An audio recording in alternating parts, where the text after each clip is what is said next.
On a quiet Sunday night in March 2022, millions of people around the world settled into their couches to watch what was expected to be the most polished, predictable event in Hollywood, the Academy Awards. The ceremony had always been a carefully choreographed spectacle. Glamorous gowns, emotional speeches, gentle humor, and a sense of controlled celebration. What they witnessed instead was something raw, unscripted, and unforgettable. When Will Smith walked onto that stage and struck Chris Rock, it wasn't just a slap. It was a rupture. But here's the real question. Was that moment simply a loss of temper, or was it the beginning of a cultural shift that would change comedy, celebrity, and public accountability forever? Tonight, we're not just revisiting the incident. We're examining what followed, how Chris Rock and Dave Chappelle responded, what they revealed about Will Smith, and what this episode says about power, pride, humiliation, and the fragile masks we all wear. The night that changed the Oscars. The setting was the 94th Academy Awards at the Dolby Theater.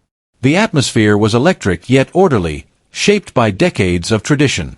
Cameras glided across an audience filled with industry royalty. The room shimmered with prestige. Chris Rock, a veteran comedian known for fearless commentary and razor-sharp humor, stepped onto the stage to present an award.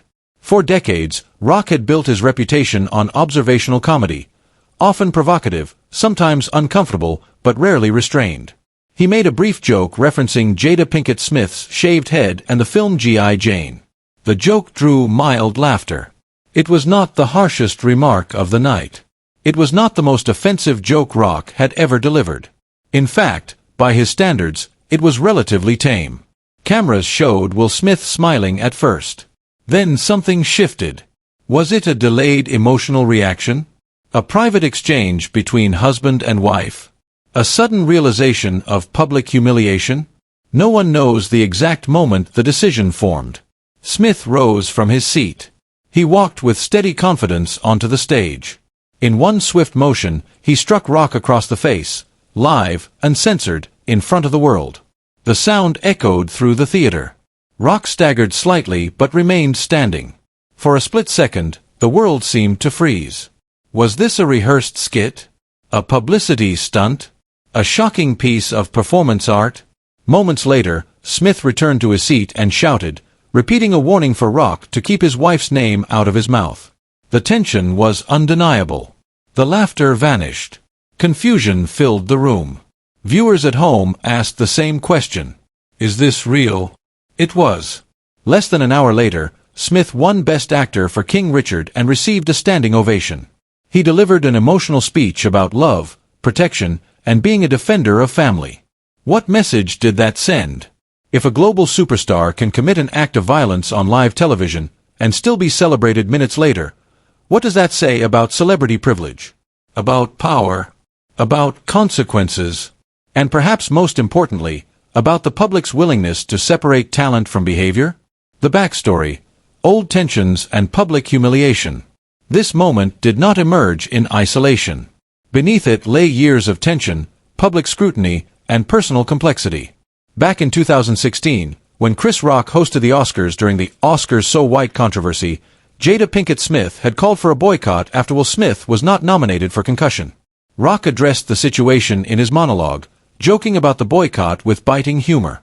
The exchange planted seeds of resentment. But the deeper context was more personal. In 2020, Jada's talk show revealed an intimate chapter of the Smiths' marriage. During a widely discussed episode, she openly discussed her relationship with singer August Alsina. The conversation introduced the word entanglement into popular culture almost overnight. Millions watched Will Smith sit across from his wife, visibly uncomfortable as their private struggles unfolded in public view. His expressions, strained smiles, forced composure, visible hurt, became viral images. Memes spread rapidly. Late-night hosts joked. Social media dissected every moment. For a man whose career had been built on confidence, charm, and control, what did that global exposure do to his sense of self?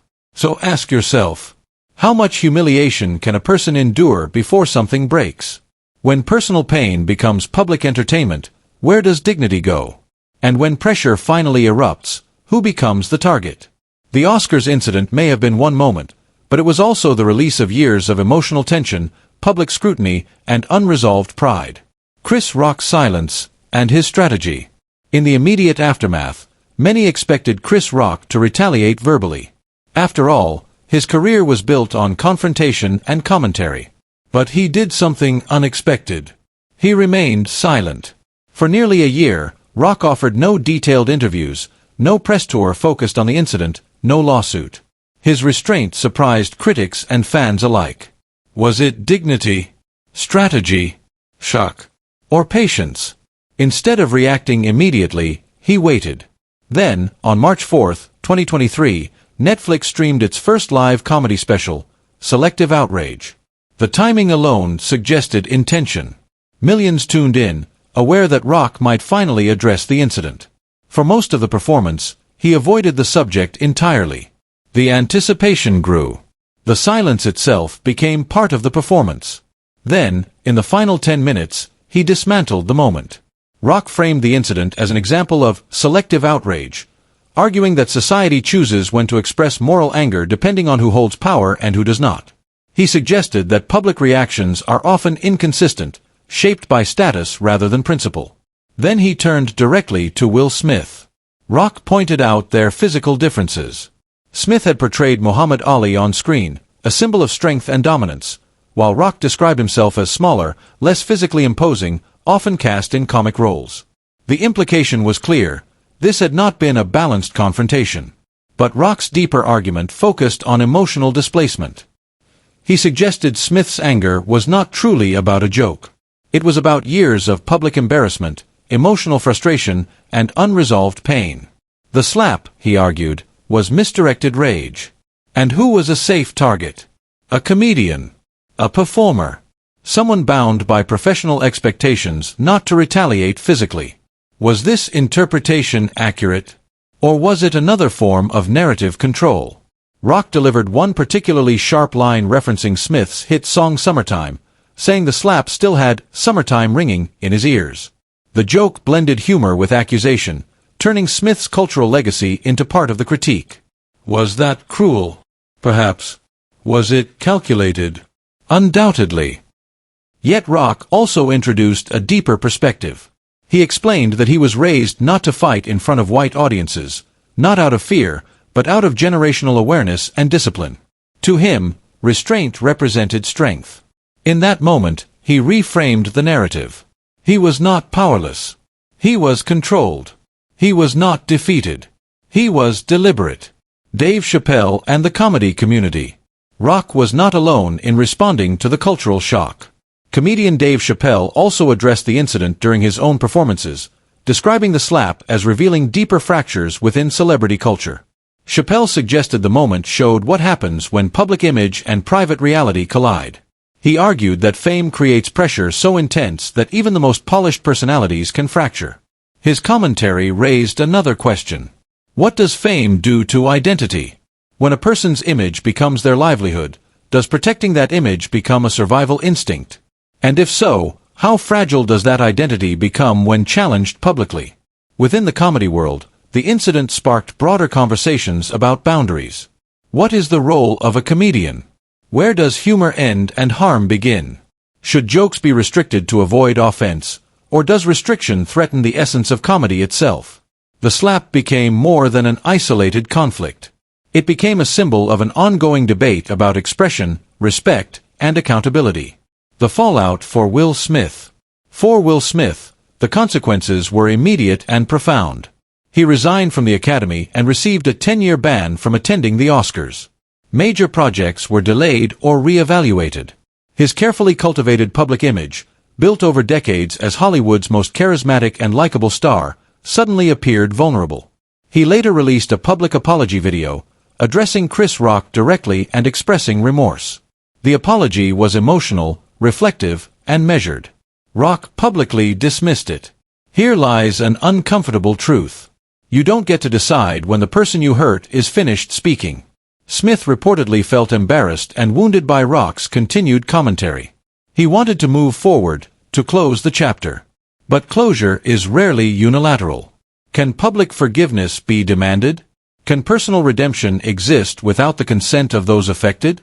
And when does accountability end? The cultural aftershock. Beyond the individuals involved, the incident reshaped public conversation about celebrity behavior and social expectations. Audiences began questioning long-standing assumptions about fame. Should celebrities be held to higher standards because of their influence? Or should they be granted more understanding because of the immense pressure they face? The event also reignited debate about violence. Was the slap a momentary lapse, or a symbolic act reflecting deeper societal tensions surrounding masculinity, honor, and protection? Some defended Smith as a husband defending his wife. Others saw the act as unjustifiable aggression. Which interpretation is correct?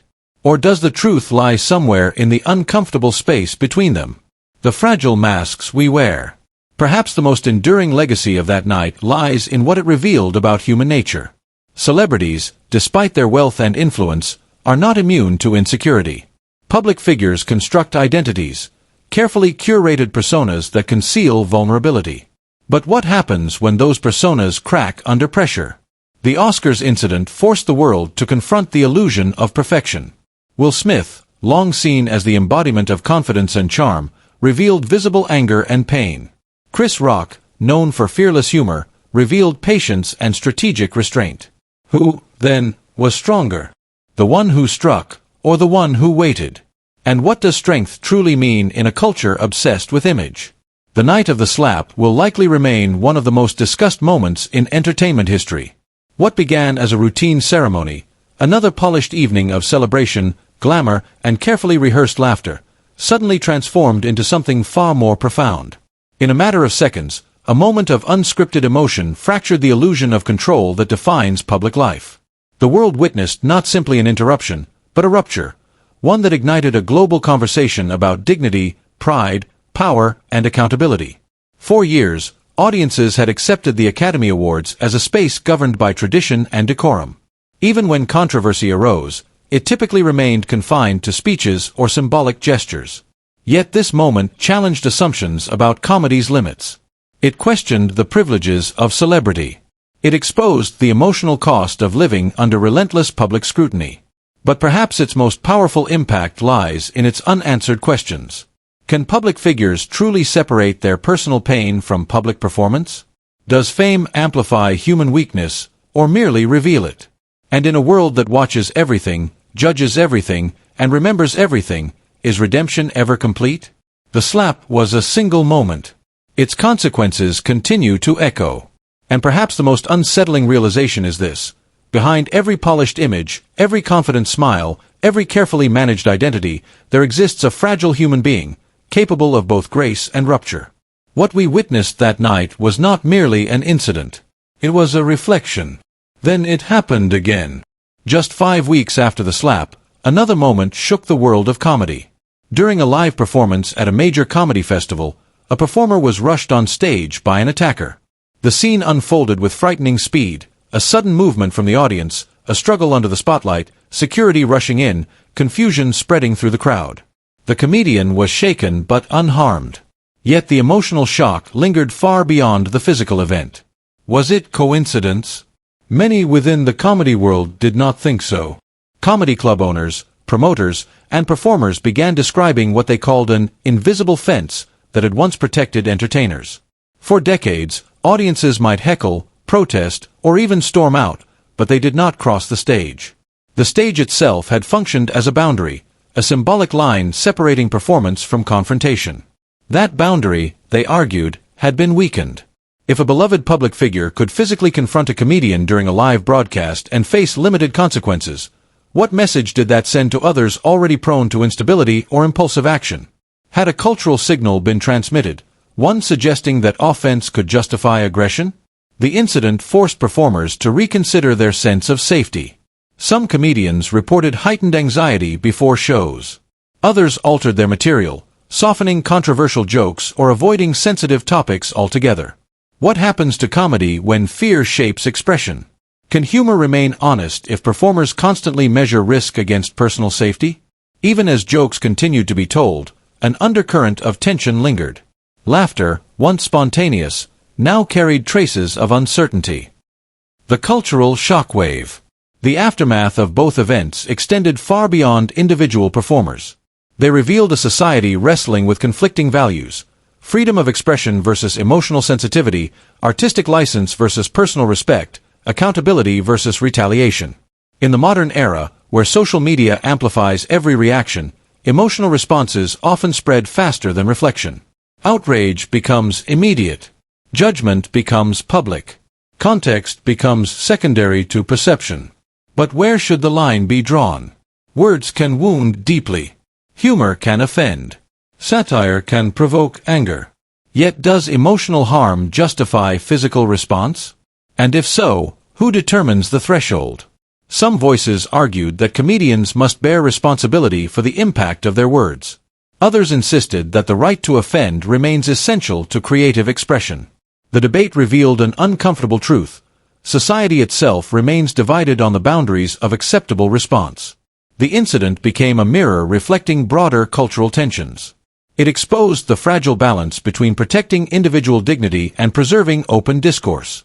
And perhaps most troubling was the realization that the rules once assumed to be universal were no longer universally agreed upon. Humor as resistance. In the months that followed, two prominent comedians joined forces for a series of performances.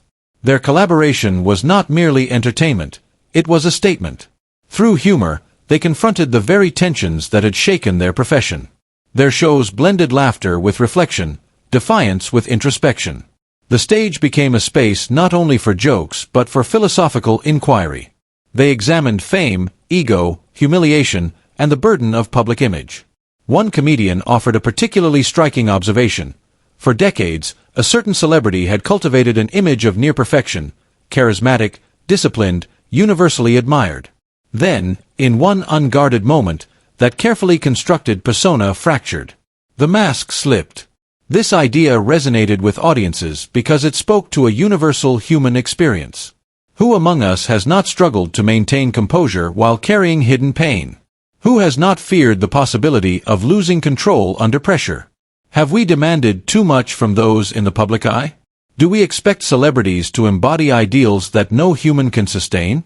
And when they fail, do we respond with empathy or condemnation? The performer suggested that the pursuit of perfection itself may be the source of vulnerability.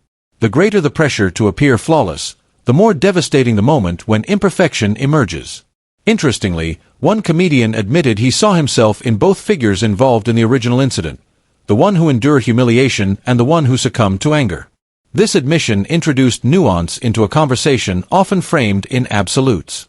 Human behavior, after all, rarely fits neatly into categories of hero and villain. The fragility of identity. At the heart of the controversy lay a deeper question about identity. Public figures do not merely live their lives, they perform them. Their personalities become brands, their emotions curated for public consumption, their mistakes magnified beyond proportion. But what happens when the distance between the public persona and the private self becomes too great? The incident revealed the immense pressure of sustaining an image over decades. Constant scrutiny can transform identity into performance.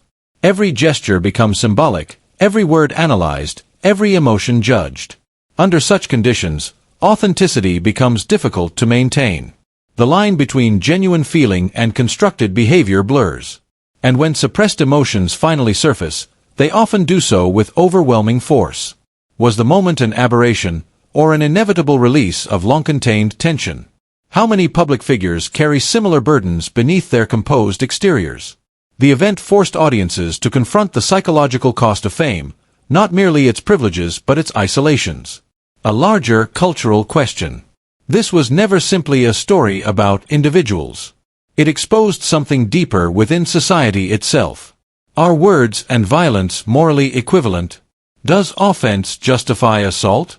Has our culture blurred the distinction between accountability and aggression? The answers remain contested.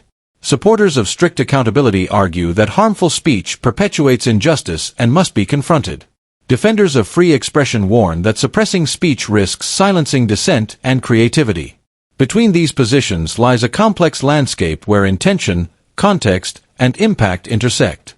Yet one principle traditionally stood firm: physical violence crosses a boundary that words do not. If that boundary weakens, art changes. Performers become cautious. Risk diminishes. Innovation fades. And without risk, can comedy, or any art, still function? Art thrives on tension, discomfort, and challenge. It provokes reflection precisely because it ventures into uncertain territory. To remove that uncertainty may be to remove the very essence of artistic expression. What was really revealed? The incident revealed more than conflict. It revealed humanity. It revealed pride struggling against humiliation. It revealed the fragility of carefully constructed identities. It revealed how unresolved pain can erupt without warning. The confrontation was not merely about a joke. Beneath the surface lay deeper currents: ego, personal relationships, societal expectations, and the relentless pressure to maintain control. For those who have lived long enough to understand regret, the deeper lesson may lie in introspection rather than judgment. How often do we misdirect our anger? How often do we defend pride at the cost of dignity? How often does a single impulsive moment redefine years of effort? These questions extend far beyond the stage. They speak to everyday human experience, the fragile balance between emotion and restraint, the long road to redemption. In the aftermath, the individuals involved followed different paths. One transformed pain into humor, using comedy as both shield and weapon. Another turned chaos into philosophical reflection, examining the deeper forces shaping human behavior. The third began the difficult process of rebuilding a legacy shaped over decades. Redemption, however, is rarely straightforward. It unfolds gradually, shaped by public memory and personal growth. Apologies may be offered, forgiveness may be requested, but trust rebuilds slowly.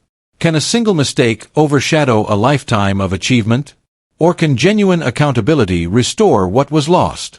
Society itself remains divided on the nature of redemption. Some believe in second chances. Others insist that certain actions leave permanent marks. The tension between justice and mercy persists. Yet perhaps redemption is less about public approval and more about private transformation, the willingness to confront one's own flaws and strive for change. The enduring reflection. Ultimately, the story is not merely about entertainment, celebrity, or controversy. It is about human nature itself.